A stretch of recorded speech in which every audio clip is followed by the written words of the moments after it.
کسی ایسی بین الاقوامی اردو کی محفل کے لیے گھر سے باہر نکلتا ہوں تو میں بھی، میرے لیے تو یہ ادبی حج ہے.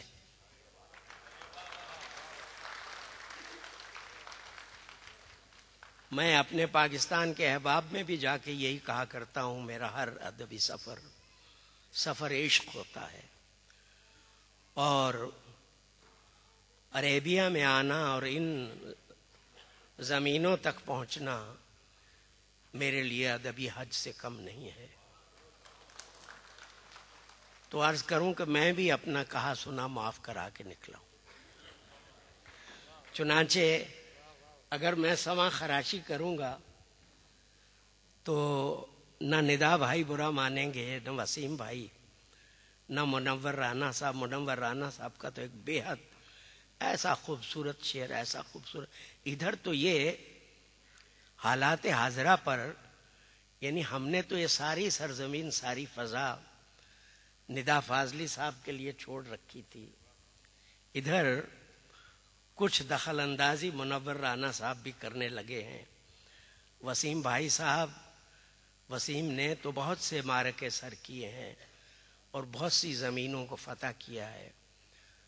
منور کا ایک شعر یاد آ رہا ہے، کیا سچی بات کہہ دی ہے. یاران خوش مذاق نے اللہ کی پناہ، یہ خود ہی سنائیں گے اس غزل کو. یاران خوش مذاق نے اللہ کی پناہ، اردو کو بے قصور مسلمان کر دیا. اردو کو بے قصور مسلمان کر دیا. یہاں اردو ونگ جو کام کر رہا ہے اس کی آپ نے کچھ جھلک دی سے، اور ہماری سفارت اس کے لیے جس طرح سے مارل سپورٹ دے رہی ہے، اور دوسرے عمائدین آفتاب پٹیل جیسے. اب دیکھیں ایسے نام بھی اب کہاں ملتے ہیں. آفتاب پٹیل، میرے دادا کا نام تھا چمن لال نارنگ. چمن. میرے دوست تھے حکم چند نیر. حکم، چمن، آفتاب. آفتاب رائے ہندوؤں میں بھی ملیں گے، قرۃ حیدر کے کرداروں میں ملیں گے.